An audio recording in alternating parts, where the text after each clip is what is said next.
Good evening.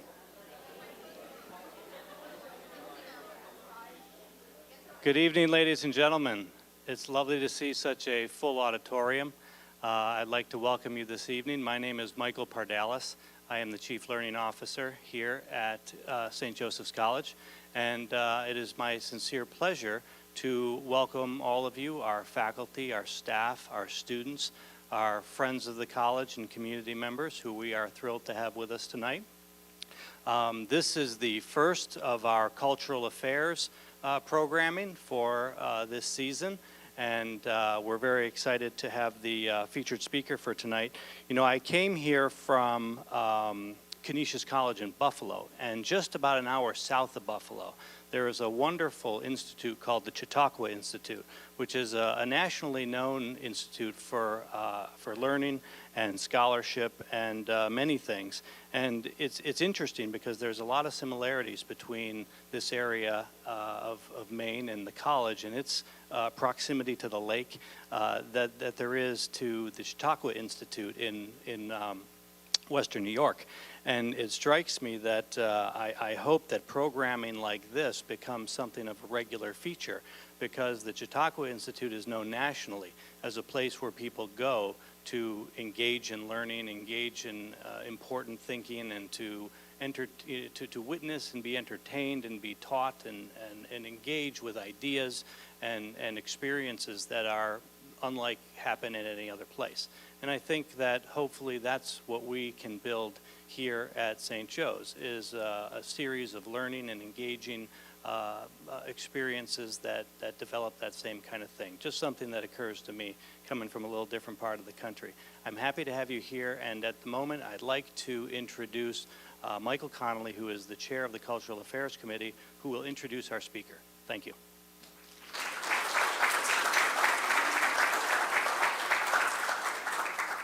It is indeed a pleasure to see such a large crowd here and so many other faculty members too, fellow faculty. So thank you all, and we're here for a good reason tonight.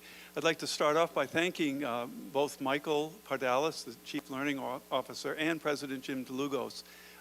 Michael is a co-sponsor, his department, of this evening tonight, along with Cultural Affairs Committee, and Jim DeLugos gave us a line of budget for the first time ever to help promote items exactly like this, and you just happen to be the first recipient of that. We're happy to have you for that. I'm going to read just a brief introduction. This is in Hebrew, so I'm going to do my best to translate it quickly for you into English. That's a joke. Okay. Dr. Raphael Jospe, I think to his friends Rafi, and you're among friends tonight, is professor of Jewish philosophy at Ariel University and previously taught at Babylonian University and the Hebrew University of Jerusalem. He received his PhD just down the road from here at Brandeis University and is author of 8 books in Jewish philosophy, 3 in Hebrew, 5 in English. So where's Ed Riley? He has you beat there, Ed. So we have to. He also served as editor of Division of Encyclopedia Judaica. His interreligious activities have included lecturing at the Vatican for the Israeli Foreign Ministry. He and his wife live in Jerusalem, have 7 children. Dr. Jospe is a major in the Israel Defense Forces reserves. And what I didn't mention was the most important thing. His son-in-law is sitting right there proudly in the second row, Dr. Josh Schoenfeld. So we're very happy to have him here tonight. Just before he gives his address, I'll let you know that after he finishes, we will have time for question and answers. And Dr. Dan Sheridan has offered to be the respondent for this evening. A respondent is a person who gives a thoughtful, brief presentation about what he has heard for the first time, and then follows that up with the first question of the night.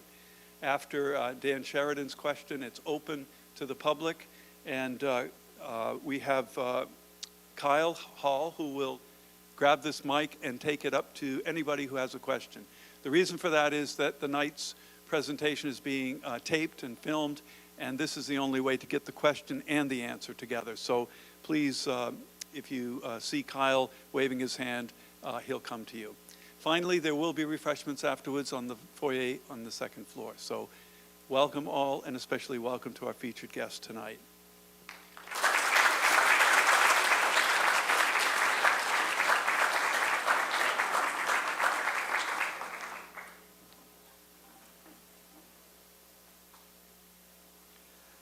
Am I turned on? Okay. Shalom, and thank you for your warm welcome.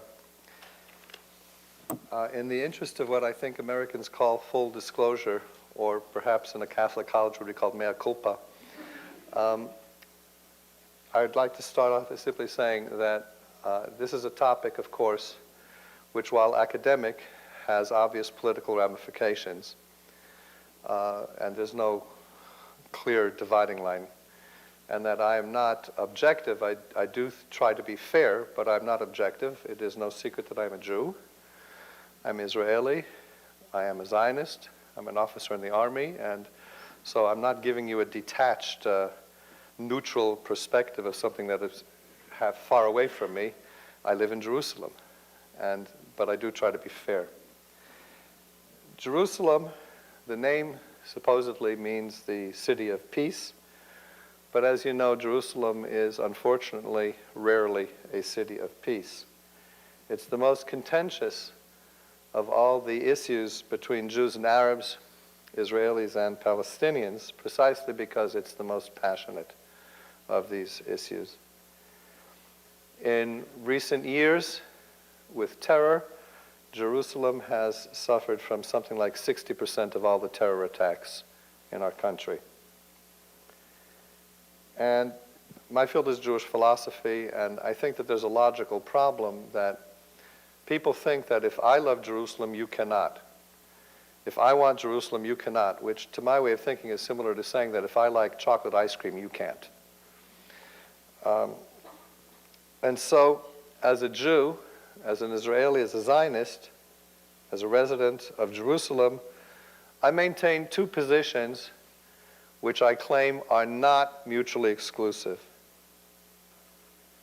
The first is that, for me, the steeples of the churches, the minarets of the mosques, the sounds of the church bells, the voice of the muezzin calling the faithful Muslims to prayer, these are for me an integral part of the landscape of Jerusalem. They are part of the beauty of Jerusalem's mosaic and history. They're an important part of what makes Jerusalem such a special and exciting place to live, and I don't want to live anywhere else.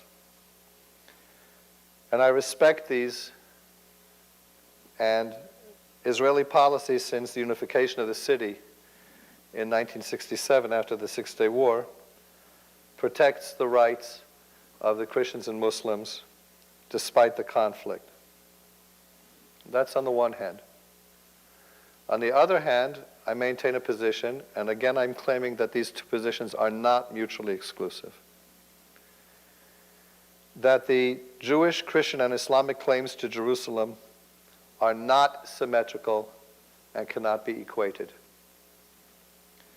For Christians, the holy sites in Bethlehem, which is just a few minutes south of Jerusalem, those sites relating to the birth of Jesus, such as the Church of the Nativity, and the sites in Jerusalem relating to Jesus' passion, crucifixion, and resurrection, such as the Garden of Gethsemane, the Via Dolorosa, the 14 Stations of the Cross, the Church of the Holy Sepulchre.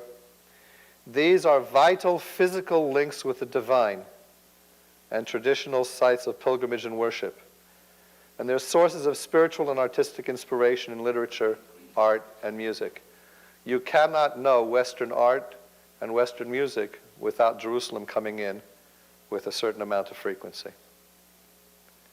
Now, it's very difficult for Americans with a wonderful tradition of religious toleration to understand the passions in our part of the world. If you go to the roof of the Holy Sepulchre, you will see there mud huts in which monks and nuns of two churches, the Coptic Church of Egypt and the Abyssinian Church of Ethiopia, live under extremely primitive and terrible conditions, and they live there for the rest of their lives, suffering physically, because for them, this is a physical link with the divine. A good friend of ours, who is a German pastor who did her PhD at Hebrew University and has lived in Jerusalem for decades and is one of our closest friends, she and her husband. She says that when she comes to the Holy Sepulchre, she feels the physical presence of Christ. And yet, any of you who visited Jerusalem more than a few years ago know that for decades, literally for decades, the Church of the Holy Sepulchre had scaffolding inside and outside the structure because the building was in danger of collapse. And the reason for that was that there are certain recognized churches going back to the rule of the Ottoman Turks in the 19th century. Those churches include the Armenian, the Roman Catholic, the Greek Orthodox, the Coptic Church of Egypt, and the Abyssinian Church of Ethiopia. I think I've covered them all. Protestants are not included in this. And that if you fix anything in the church, that implies ownership. And therefore, I can't let you fix it. I, Christian X, cannot let you, Christian Y, fix it, because that implies that you have the rights, and I don't. The keys to the Church of the Holy Sepulchre have been for centuries in the hands of an Arab Muslim family so that no Christian could say, I'm opening the church. And people who come from the West, from the democratic West, cannot understand this. And how, for years prior to Israeli rule, there was oftentimes actual physical violence in the churches because the Catholics got this part of the church, the Greek Orthodox got that part of the church, and so forth. Or this room can be used by Church A on Tuesday morning and by Church B on Wednesday afternoon. And any violation of that led, and still occasionally does lead, to physical violence. And of course, it's an ugly scene. And it's very difficult for Christians from the West to stomach this.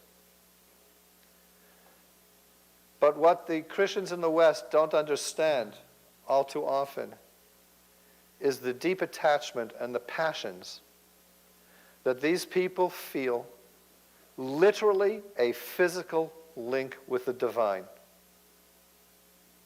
And that is something that we have to respect, and we do respect it. I have no problem with that.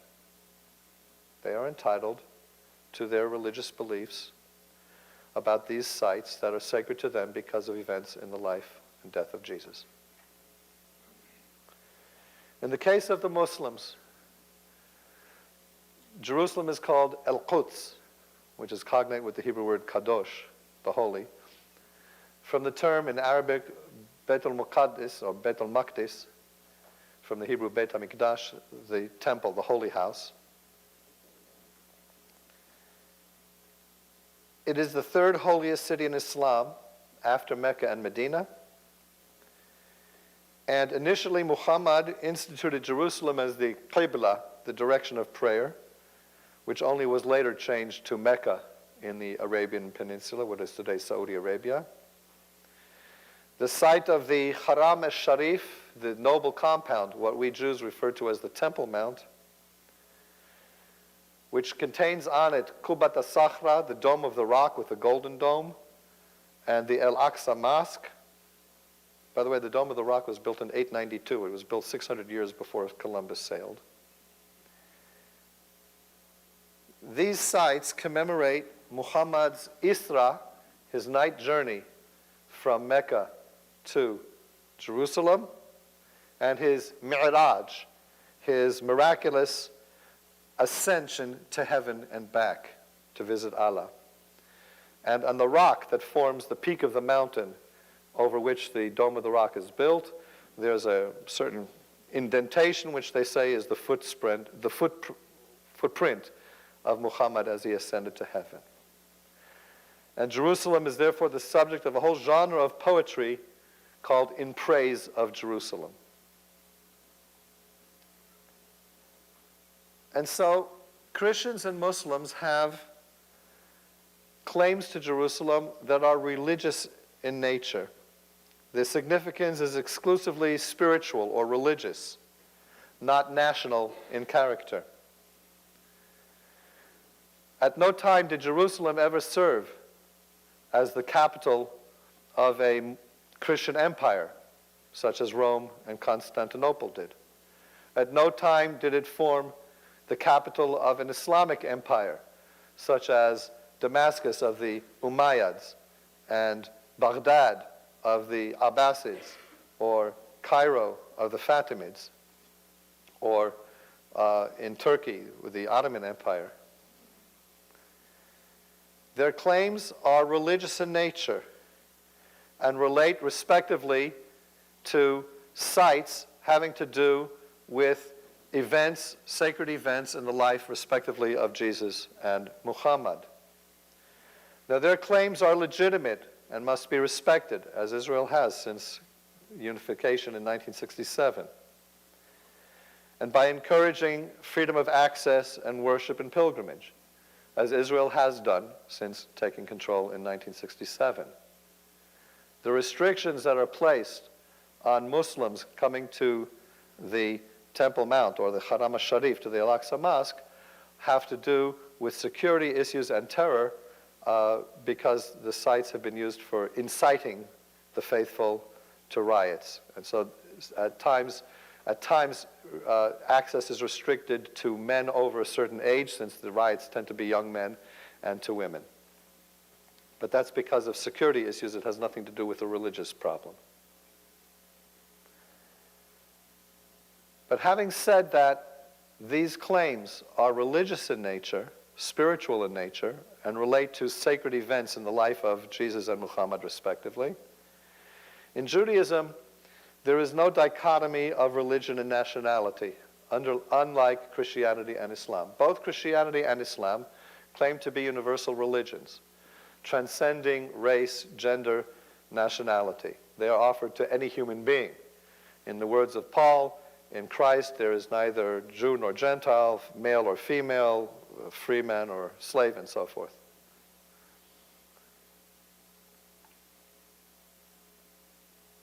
But in a Jewish context, there is no such dichotomy between religious and national identity. There are, to the best of my knowledge, something like 250 to 300 different kinds of Christians in the world. That is to say, people who define themselves as Christians. It is not for me as a Jew to say who is a true Christian, obviously. And to the best of my knowledge, no church claims that you are a Lutheran or a Baptist or an Anglican or Greek Orthodox because you're born to parents that way. Unlike nationality, where you are an American because you are born on American soil or to American parents.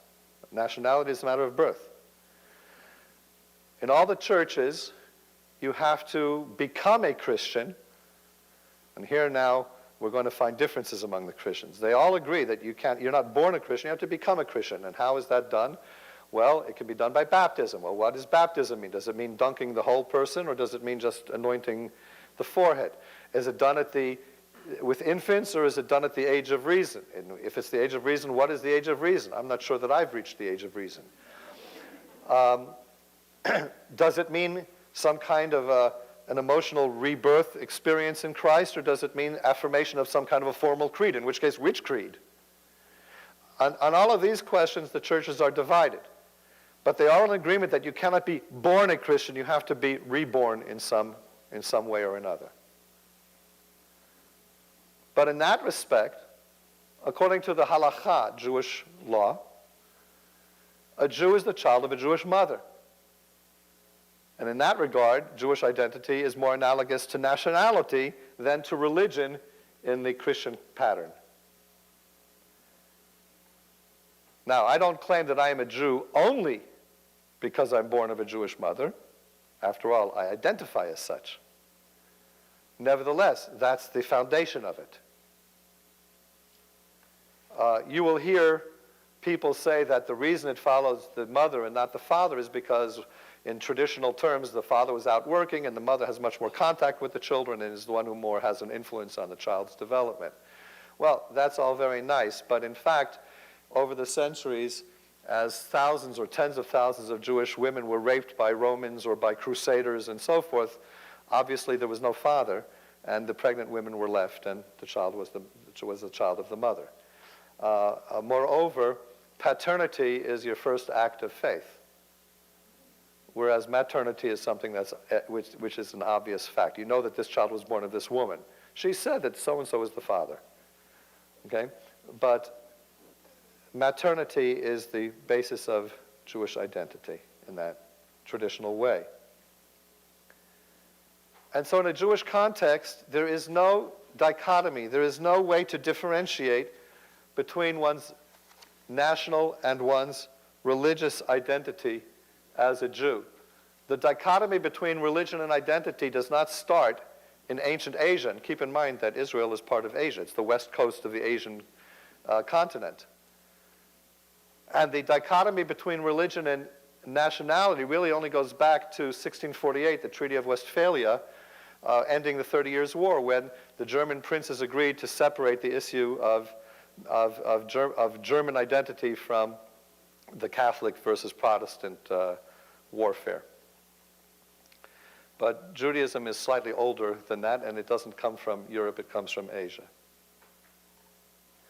Think of the book of Ruth, when Naomi says to her two daughters-in-law, who are both native Moabites — Moab is the country that's today called Jordan — that her sons, their husbands, have died. And so she says, go back to your native country. I don't have any more children for you. And if I did, would you wait for them?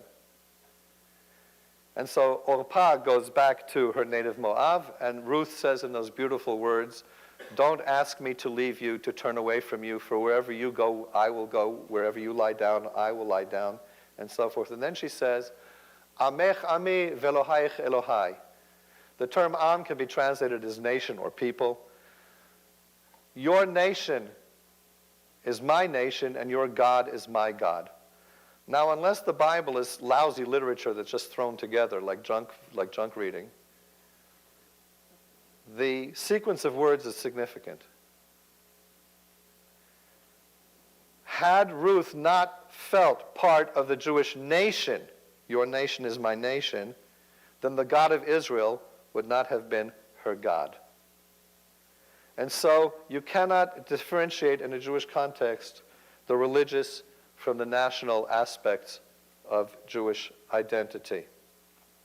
In the words of the 20th century Jewish thinker in America, Mordechai Kaplan, in Judaism, belonging is prior to believing, although meaningless without believing.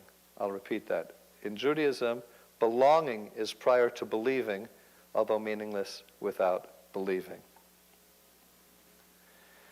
And so, in a Jewish context, you cannot discuss the spiritual significance of Jerusalem without understanding its national significance.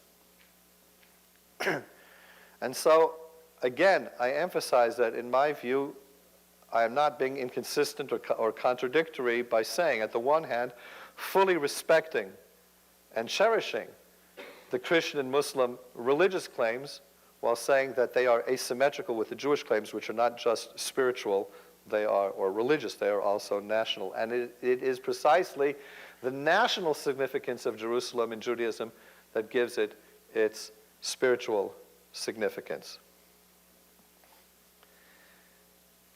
A prime indicator of the significance of Jerusalem is that it is mentioned by name over 700 times in the Hebrew Bible, and indirectly mentioned innumerable times.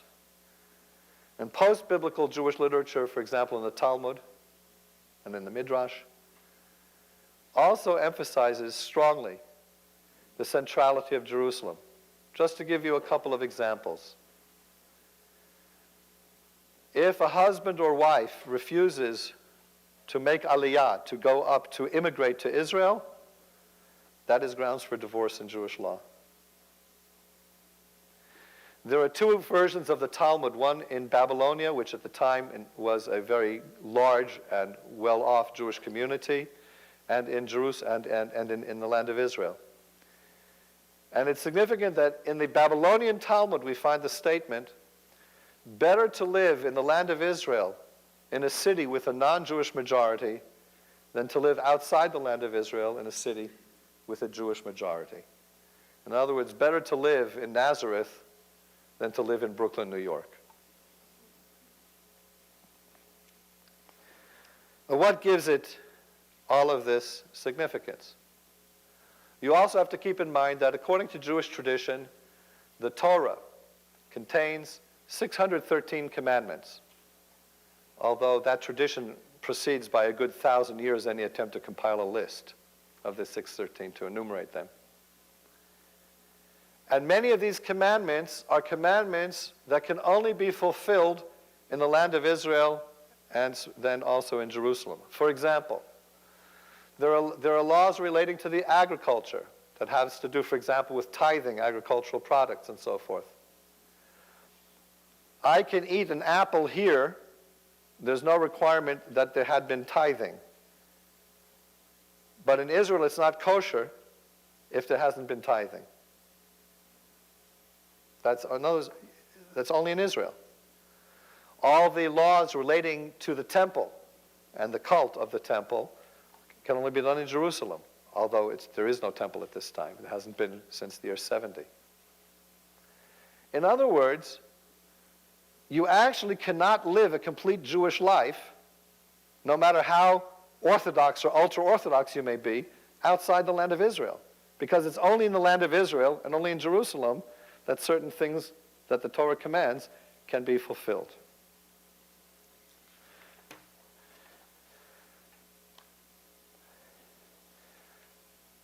But then coming back to our first point about the inseparability of the national and religious components, why is this so important? In the patriarchal period, the period of Abraham, Isaac, and Jacob, Jerusalem actually was insignificant.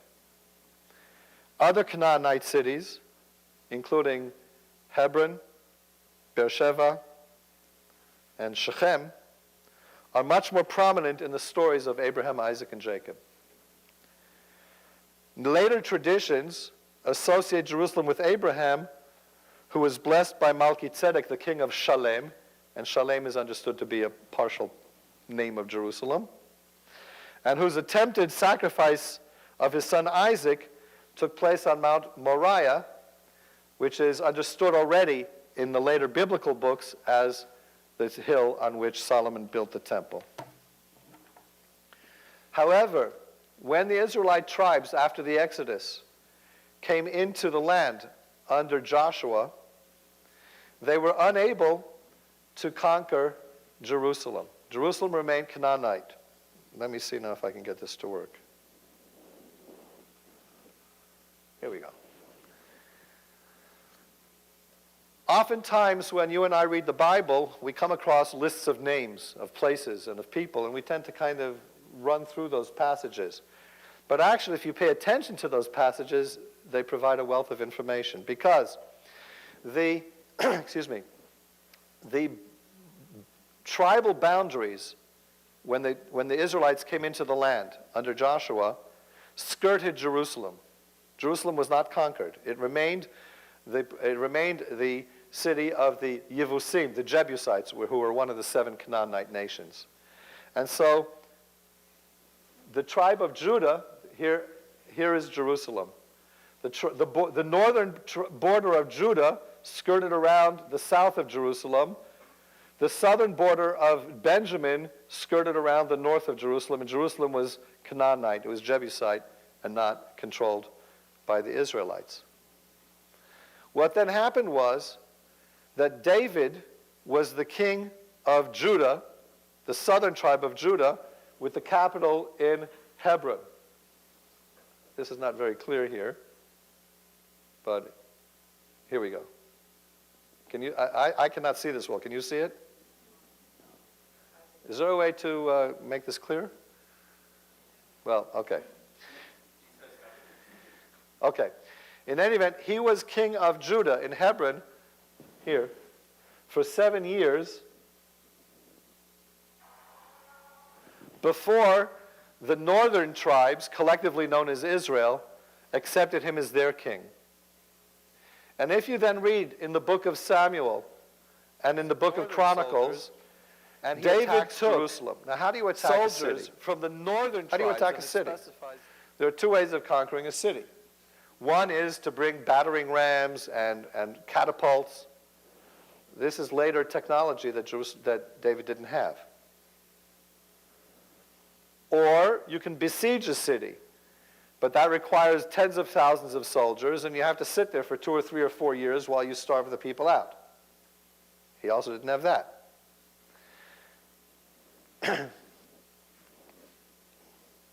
Wait a minute. Here we go. Just for your information, this gray line here shows the walls of the old city of Jerusalem as they are today. It simply is there to show you, to give you a perspective of what you're looking at. Okay? Those walls didn't exist at this time. The city of the Jebusite city was here on this ridge, surrounded by valleys here. Now, what are the two most important most important features that you look for? You want to have a city. You want to build a city. What are the two most important factors you need to take into account? Water.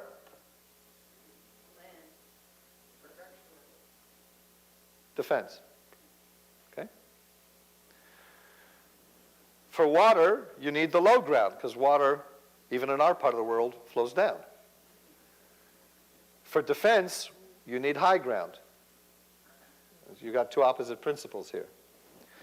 Now, in this particular area, this was the original city of the Jebusites. And over here, there's a cave with a spring in it, in the valley, called the Gihon Spring, and that is the only source of flowing water in Jerusalem. Throughout the centuries, people built cisterns to collect the rainwater. But this is the only flowing water, source of a spring. And what the Jebusites had done was they had built a shaft from down here up to the top, a shaft in which you can still walk today. A shaft that goes back before David. David's conquest of Jerusalem is usually called 1000 before the Common Era. So this is previous to that. And apparently it was not well guarded because they thought people couldn't climb it. And in the Bible it says that David says to the soldiers, Mi alevi gabetzinor, who will climb and reach the shaft? And so apparently, like the capture of Troy from within as a surprise, apparently the shaft wasn't well guarded because the Jebusites thought nobody could climb it. And so he was able, with his men, to climb it and take the city from within. And this then becomes the city of David. Now, David as the conqueror of the city could do whatever he wanted. He's the conqueror. Conquerors can do what they want, right? But here, you see that you have valley here, here, and here on 3 sides. But here, the top of the hill is up here. He doesn't confiscate it. He buys it for money. He actually pays money to buy that hill. But then he's told by God, you're a man of war. You will not build the temple. Your son Solomon, Shalomo, from the word shalom, peace. The temple has to be built by a man of peace. And so Shalomo, from shalom, the peaceful king, will build the temple. So from the perspective then of the original city of David that he conquers from the Jebusites, the Temple Mount becomes the Acropolis of the city. And the temple was not merely the religious center, it was also the center for taxation. It was the center of government. In other words, it was the Capitol Hill. So that the religious significance is inseparable from its national significance. So David, having been the king in Hebron of the southern tribe of Judah for 7 years, is now the capital of the United Kingdom. But why does he need to conquer Jerusalem? Not only because it's in the center of the country on the spine and it controls all the traffic and the commerce and so forth of the center of the country, but also because he needs a national capital that has no prior association either with the South or with the North. Do you know of any other national leader who had the same problem? George Washington, who proposed the site of the American capital, not in Philadelphia or New York, but on the site along the side of the Potomac River, which was the dividing line between the northern and southern colonies and then states. Solomon then divides the country, redistricts the country. And the new districts are governed by centrally appointed governors, and these new districts cross over the old tribal lines, thereby undercutting the tribes as political entities and as centers of power and forcing a process of centralization.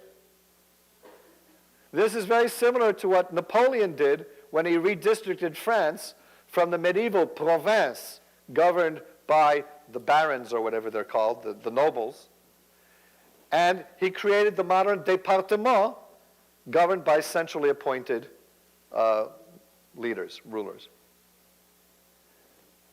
And so George Washington did what David did, and Napoleon did what Solomon did. And then just a second. Okay. So then, as the capital of the United Kingdom, Jerusalem has to grow out of the original city of David. So it grows out, crosses the valley here to this hill, which is called in biblical times the Mishneh, the secondary area, simply because the city of David was the first area, and this is the second area. In later Roman times, the time of Jesus, for example, it was called the upper city, because this hill is actually higher than the Temple Mount. And today, this area is the Jewish quarter in the old city of Jerusalem. Now, one of the interesting things from a Christian perspective is that this is the second wall. And we didn't know, except in a few places, the root of the second wall. This was just a guess. And one of the problems in Christian history is that this hill here is Golgotha, on which, according to the New Testament, Jesus was crucified and then buried in a tomb. The problem was we didn't know the root of the second wall. Now, if the second wall went up this way and included that hill, then that hill on which the Holy Sepulchre stands could not be the site of the burial of Jesus, because you don't have graves within the city walls.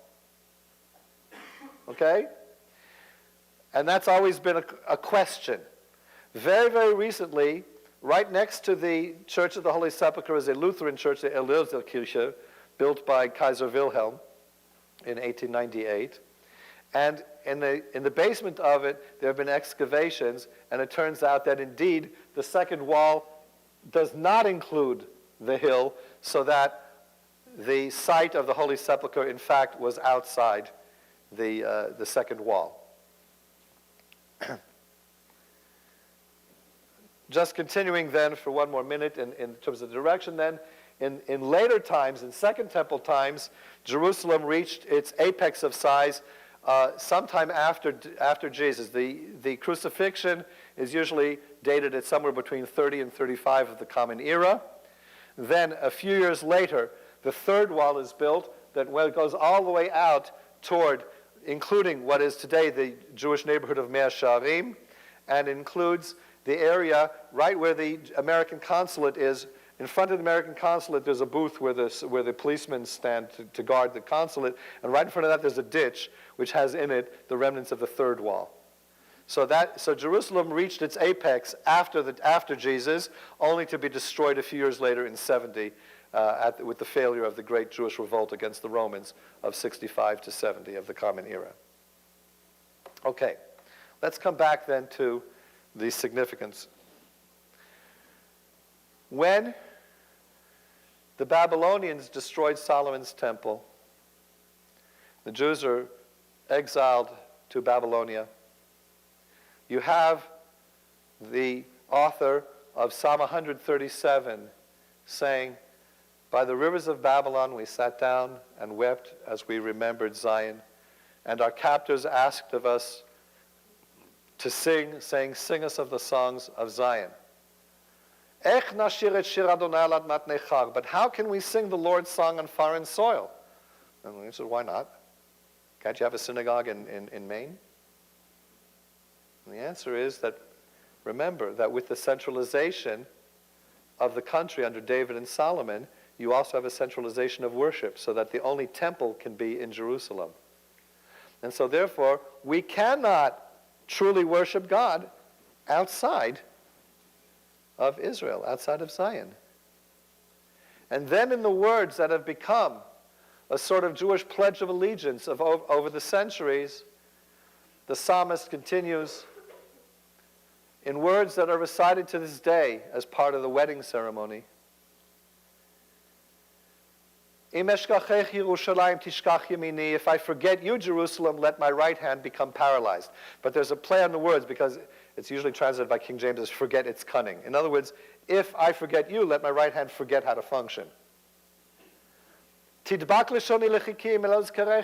Let my tongue stick to the roof of my mouth if I don't mention you. Let me become dumb, unable to speak. If I don't mention you, let me become unable to speak. If I do not elevate Jerusalem above my greatest joy.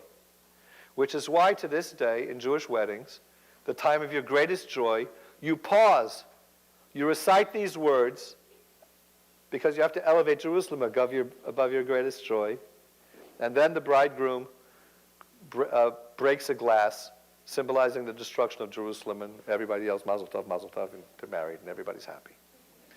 But to this day, the psalm dating to the Babylonian exile is recited to this day in Jewish marriage ceremonies.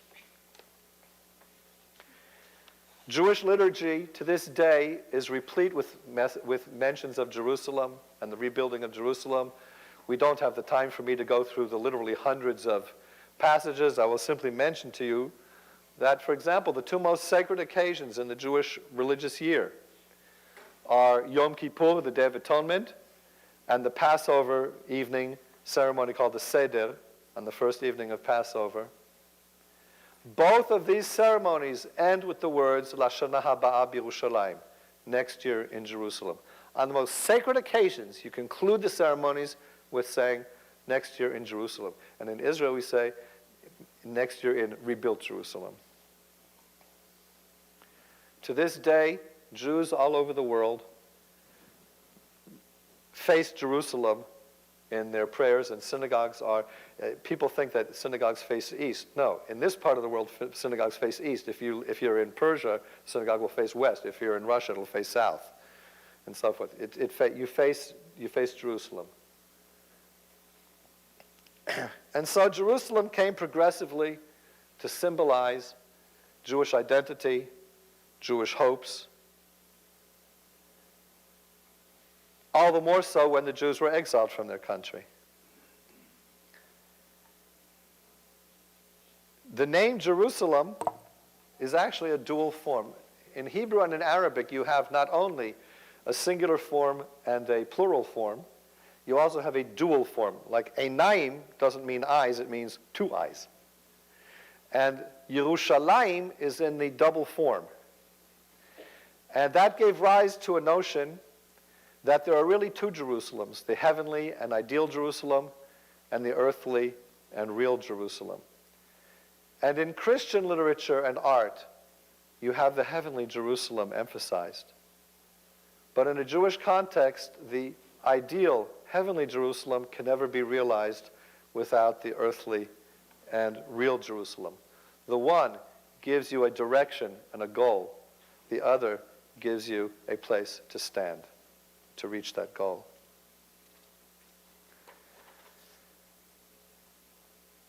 And so you cannot then separate the national from the religious, and it is because of Jerusalem's national importance that it attains its religious significance in Judaism as well.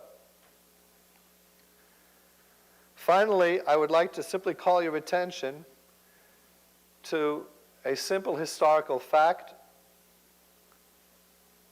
namely that only 3 times in all of history has the land between the Mediterranean Sea and the Jordan River.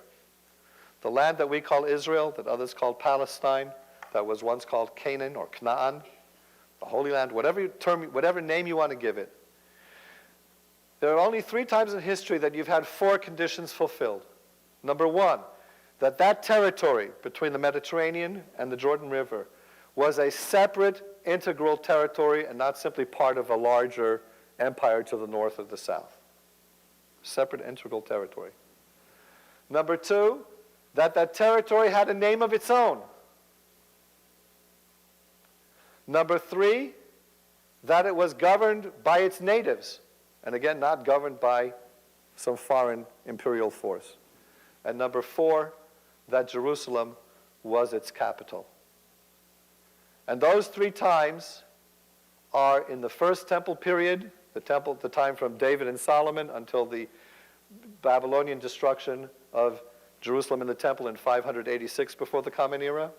In the second temple period, ending in 70 of the Common Era with the destruction of temple in Jerusalem by the Romans, and since 1948 with the reestablishment of the State of Israel. At no other time has that country been a separate territory. At no other time has the country had a name of its own. At no other time was it governed by its natives, and at no other time was Jerusalem its capital. So as it goes for Jerusalem, it goes for the country, and as it goes for the country, it goes for the Jewish people. And I think then that is why Jerusalem can have both particular significance to the Jews, to the Jewish people, as well as universal significance to others, recognizing, however, the difference, the asymmetry between the claims. And that is why the prophet Isaiah, and in almost identical words, the prophet Micha or Micah, could have a vision of Jerusalem that is both heavenly and earthly. Heavenly and ideal in its direction and goal, but earthly and real in that it is here and now that we must implement that goal. And in the words of Isaiah and Micah, it will come to be at the end of days that the mountain of the house of the Lord will be established at the top of the mountains and will be raised above the hills.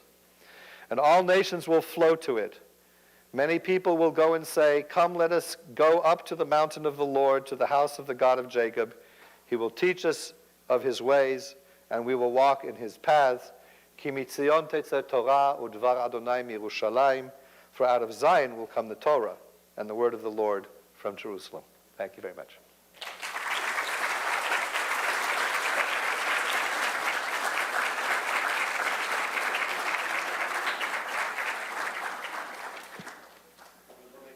Please. Son.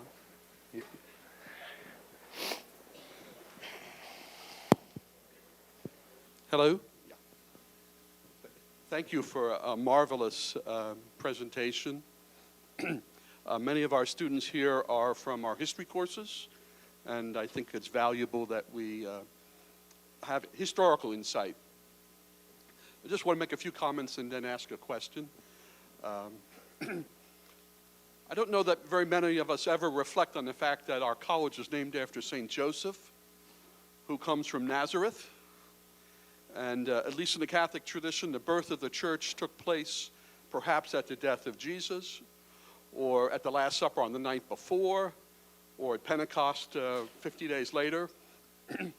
But Joseph was dead by then. So Joseph was not a Christian, but a good Jew from Nazareth, and is presented in Luke's gospel as going down and worshiping at the temple in Jerusalem with his family. Okay, just another reflection. Every day at this college, we have a Mass at 11:30, and for weeks now, I was going to say ironically, not ironically, synchronistically, we've been reading about Luke's journey, a presentation of Jesus' journey from Galilee to Jerusalem, where he will end up in his final days. And this morning, we read from the prophet or the book of Nehemiah. And last week we read from Ezra and Zechariah, and those are about Jerusalem and about the reconstruction after the exile. So there's a lot of interesting connections between that city and the three religions that have some relationship to it. I appreciated the fact that Professor Yu contrasted and compared. There's a tendency nowadays to do comparison where we allied and combined things, so that Christianity, Judaism, and Islam are often called religions of the book, but they are different books, and they have very, very different significances. So comparing something ought to always include a contrast. And the sacredness of this spot varies significantly, and I really appreciated the way you brought that out. My final comment lead to a question. I'm a student of comparative religion and a subset of that, comparative theology. And it's very, very, the three religions have many different theologies within each one, and they vary considerably. But this city is very interesting because it's a place.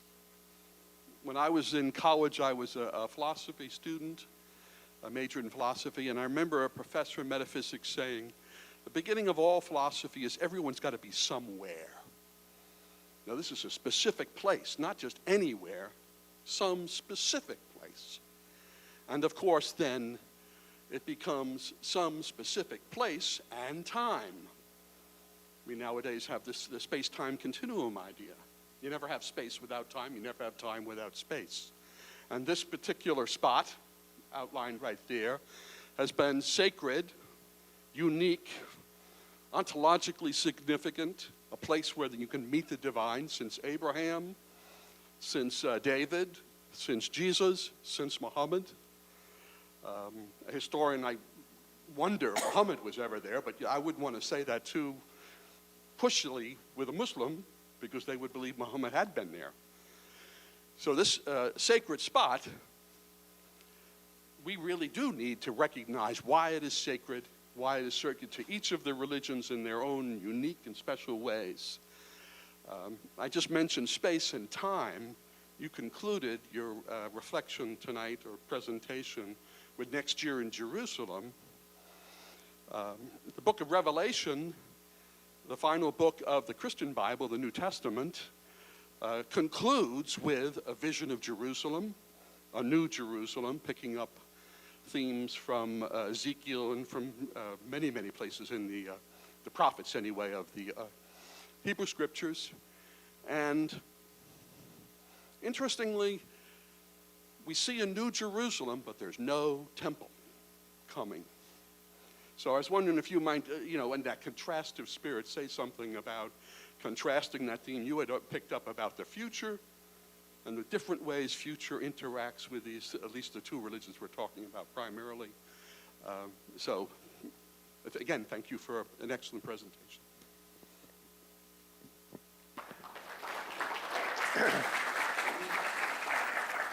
Am I back on?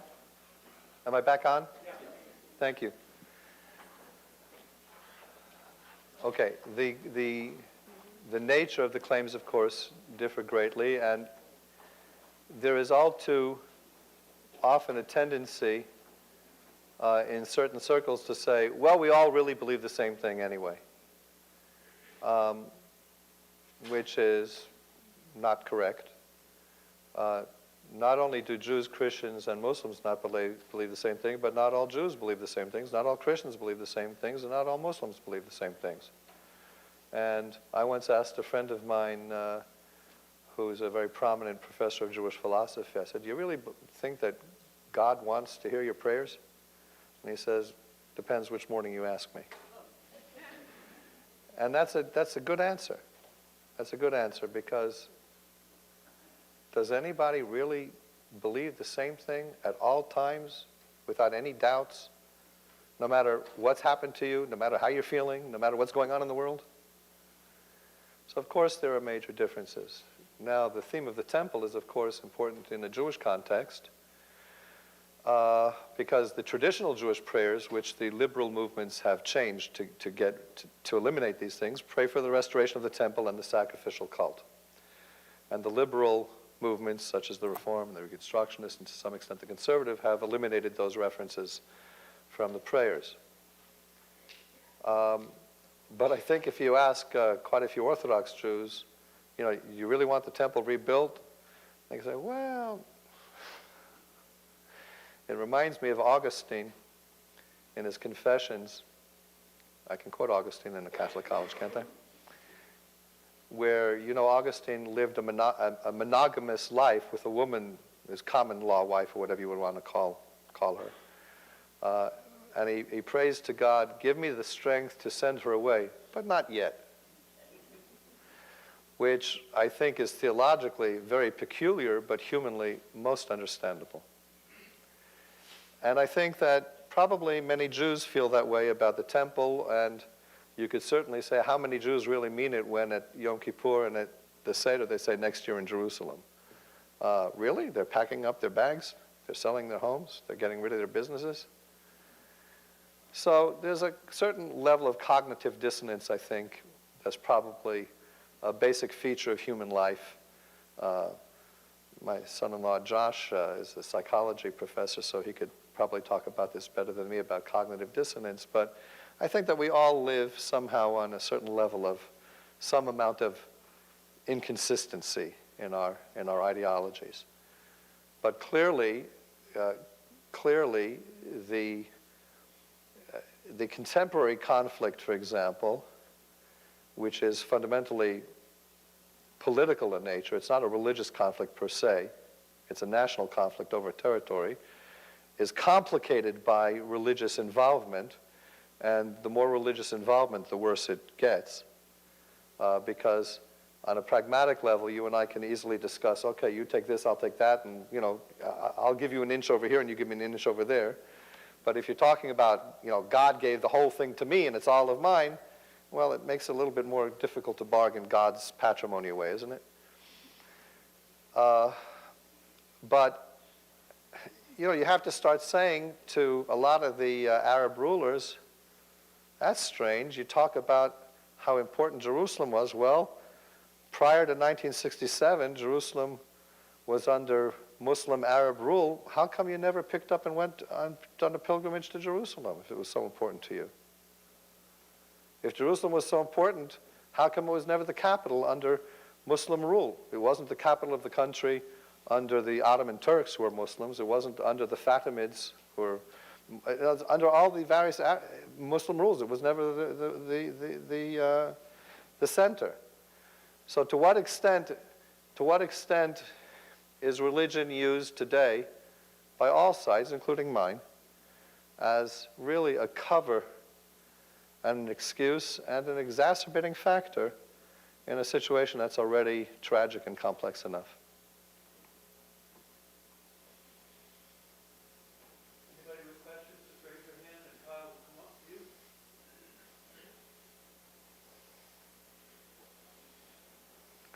This is not a question, it is a comment. I want to thank you for the explanation about the psalm that the people sing in exile in Babylon. It makes it far more meaningful for me to think that people in exile in Babylon, how can we sing a song of the Lord in the foreign land? It gives it a deeper significance, or a deeper, more plaintive. Your explanation about Jerusalem as the place to pray. So I just want to thank you for that. Thank you very much. Let me just, in response, just tell you an anecdote. This paper was originally prepared and subsequently published in a book put out by the World Council of Churches. The World Council of Churches is located in Geneva, and it includes all the mainline churches with the exception of the Roman Catholic Church. It includes the Orthodox churches, it includes the Anglican Church, it includes the mainline Protestant churches. So the Catholics are out, and some of the fundamentalist Protestants are not members, but all the mainline churches otherwise are. And a Palestinian, at the conference, one of the Palestinian Christians, whom I, for obvious reasons, do not wish to identify, said, when I read Psalm 137, I think of the Palestinian dispersion and so forth. Now, I commented in response that I think that this kind of theology puts you in danger of becoming neo-Marcionites. The problem was that the Christian liberation theologians present didn't know who Marcion was. So I was telling them something about their own history that they didn't know. Marcion was, when I say heretic, I'm using the official Catholic or Orthodox term. It's obviously not my term. Who was a Gnostic, help me out here, 2nd century, something like that, 2nd, 3rd century, something like that, who, the Gnostics believed in two forces, two divine forces, a good God and a bad God. And the good God was entirely spiritual, and the bad God was the God of the material world, and matter is the source of evil. And the good God is the God of the New Testament in Jesus, and the bad God is the God of the Old Testament who created the material world. And that was roundly condemned in early church councils, which insisted that no, there is only one God, there aren't two gods, and that in fact what Christians refer to as the Old Testament is in fact sacred literature. It's part of our Christian Bible. So Marcion is in Christian history a heretic, again using the standard Christian term. And I said, this is neo-Marcionism. Namely, to deny any kind of Jewish connection and to displace the Jews. This kind of supersessionism that much, if not, or even most of the Christian world has thoroughly repudiated, led to a large extent by the Roman Catholic Church because of Vatican II. And then in other churches, they followed suit, even now, since 1967, in many of the fundamentalist Protestant churches who don't have a high regard for Catholicism, obviously. But they've also come around to replace the traditional supersessionism. So it's one thing to appropriate, it's another thing to disappropriate. It's a one thing for Christians to identify with the Jewish Bible and to find in it sacredness, meaning, spiritual significance, and insight. It's another thing to say, yeah, but the Jews are out. Okay? And so, in terms of Christian identification with Psalm 137, I welcome that, but not at my expense. Which, I'm not saying you said that. Of course not. I'm merely telling you a story that your identification I respect and cherish. Okay? The Palestinian liberation theologian who takes it over and displaces me, that's a different story.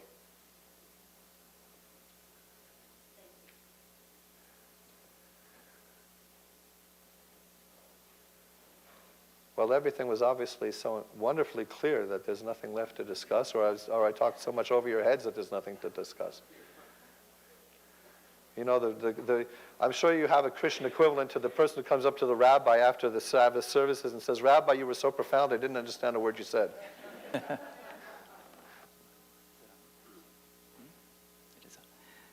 Thank you again. I'm just sitting here trying, you created some puzzles, so maybe you can help me with my puzzles.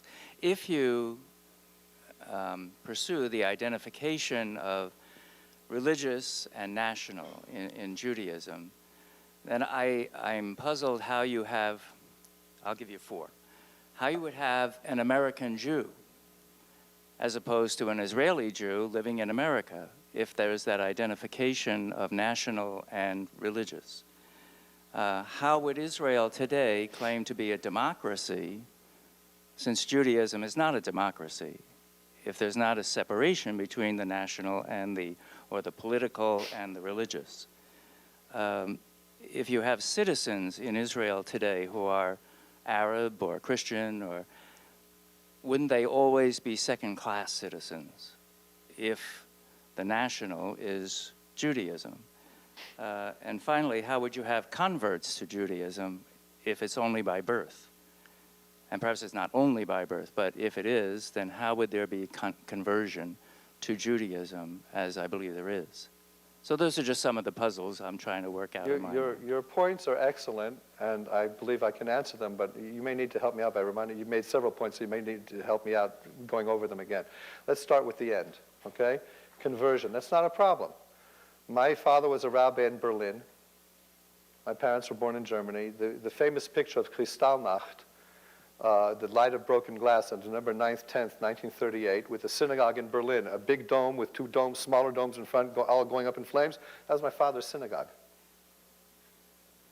And they made it to America and became American citizens. You can change your nationality. It's done all the time, isn't it? It's called naturalization. So the conversion process is at the same time a naturalization process. Okay? In other words, it's a non-issue. There are arguments among Jews as to what constitutes the proper procedure, but that's a matter of detail. Okay, we're not getting into internal Jewish arguments about you have to do X or no, you have to do Y. Okay, that's not the point. The point is that you're joining not only a religion, you're joining a people. Okay? Just as people become American citizens. Henry Kissinger was a Secretary of State who was not born in this country but became naturalized. Not a problem. Okay. I'm trying to go backwards here, but I'm not sure of the order, so help me out here. Israel is Israeli citizenship. Citizen, which never works in a country, obviously. Israeli citizenship. Again, it's a non-issue. It's not a problem. Because Israel is the state of the Jewish people. Israel is the only country in the Middle East which does not have a state religion. In every country in the Middle East, you have to be X in order to be president or whatever. Okay? Israel does not have a state religion. You do not have to be a Jew in order to be the prime minister or the president. Now, I grant you that it's not likely that somebody named Mustafa is going to be the president of Israel very soon. The United States has only its first non-white president after 200 and, you do the arithmetic, years of independence. It's the first time. The United States has yet to have a woman president. The United States has yet to have a non-Christian president. And I think it's only once had a Catholic president, if I recall correctly. So there's a difference between a legal requirement and a social reality. Israel is not a theocracy. Israel is a democracy in which the Jews are the majority, in which Israel is seen as the state of the entire Jewish people, but Jews who live in this country are not citizens of the state of Israel. They do not have Israeli passports. They vote in this country. They do not vote in Israel. And in Israel, the non-Jewish citizens of Israel vote in elections and have members of the parliament, and they are citizens. Now, are they fully equal citizens? We have problems. Are Native Americans, are African Americans, are the Hispanic Americans fully equal in this country? Well, that's not a matter of law. It may be a matter of certain social, economic, and other reality. And it may be a problem that needs to be worked out, but it's not a matter of law, ever since desegregation in the Civil Rights Act and so forth. So I'm not saying that there's full equality in the non-legal senses, but there certainly is in the legal sense. Israel is not a theocracy. We vote for a parliament. They make laws. Better laws or worse laws, but they make laws, just like you have in Congress. And even in states which do have a state church, which we do not have, I don't believe that you say that the United Kingdom is not a democracy because it happens to have a state religion and the head of state must be Anglican and is the head of the church. Are you therefore suggesting that Britain is not a democracy? Or the Scandinavian countries which have the state religion which is Lutheran, or Greece with the Greek Orthodox Church, and on and on and on and on? The only country in our part of the world which doesn't have a state religion is Israel. But we say that since the Jews were exiled, and since Jews have been persecuted, and in the 20th century genocide was committed against the Jews, Israel guarantees that it is the state of the Jewish people, and therefore a Jew who wishes to immigrate to Israel does not have to apply for, quote-unquote, naturalization, because it is already the state of the Jewish people, and he has a right to come. In that sense, there is what in this country is called, I believe, affirmative action, or it's not called discrimination. What's it called?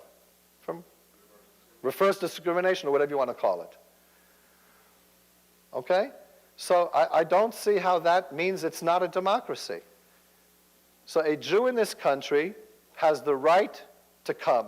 See, somebody who lives in China does not have the automatic right to come to immigrate in this country. He has to apply for a visa. He has to apply for citizenship and so on, for the green card and all of that. Okay? Israel says a Jew anywhere in the world, because of the realities of Jewish history, has the right to come to Israel. We cannot turn him away or her away, unless under very strict circumstances. For example, if somebody's a known criminal, then he can't come to Israel as a way of escaping justice. However, in that case, he has the right to come, and then the Israeli authorities have to prove the case against him in a legal proceeding that he presents a danger to Israeli society and can be kept. But in other words, it's like innocent until proven guilty. Okay? But there is that element. So to that extent, there is something that's strange or weird. Okay?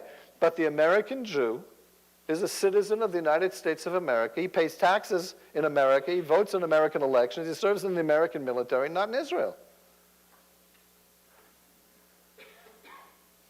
So I'm not sure. Your questions are entirely legitimate. I hope I've provided answers. Did I? But you made it maybe 4. I thought. Did I address them all? You did. Good. Thank you. I see over here 2 people. Okay. Well, I just see 2 hands. I see 1, 2. Make your choice. What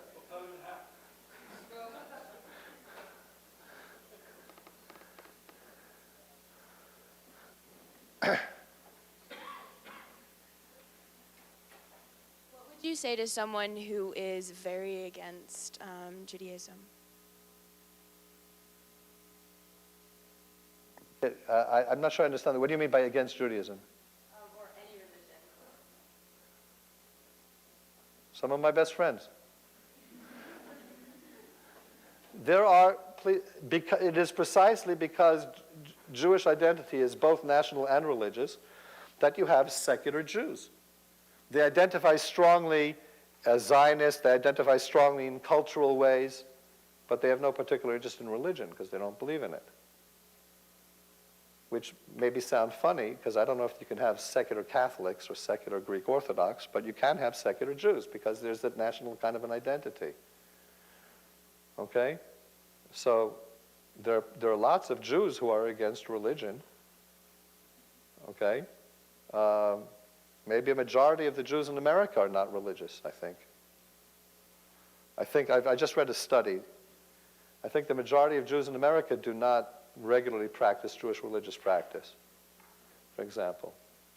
The difference is that in Israel, they're living in a Jewish cultural environment, whereas in the United States, they're not. So therefore, in the United States, they may simply assimilate to that great unwashed mass of indiscriminate, unchurched people in this country.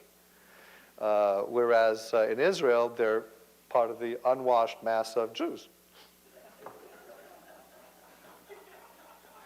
But that's why I didn't understand whether you meant somebody who's specifically anti-Jewish, but I think you meant anti-religious in a general sense. Did I understand you correctly? Great.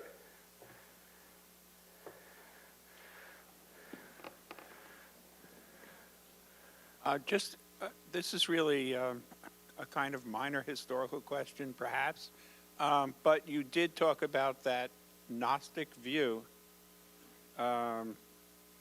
and its belief in essentially a good God and an evil God, right?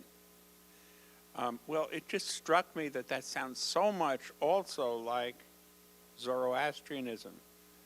Can you comment on that similarity? I'm not a historian of Zoroastrianism, which is a Persian religion, where you also have a dual system. This, by the way, so the answer is I don't really know. I don't really know. However, you do find in the Talmud, for example, because Gnosticism was very prevalent at that time, in the early Christian centuries, you do have, for example, that somebody who says twice, we acknowledge you, you don't let him lead the service because maybe he's saying, maybe he didn't just repeat himself, maybe he's trying to pray to two different gods. So there was at that time widespread belief in two gods. Whether all of Gnosticism comes from Zoroastrian sources or whether it's also from other sources, I don't know. Okay, thank you.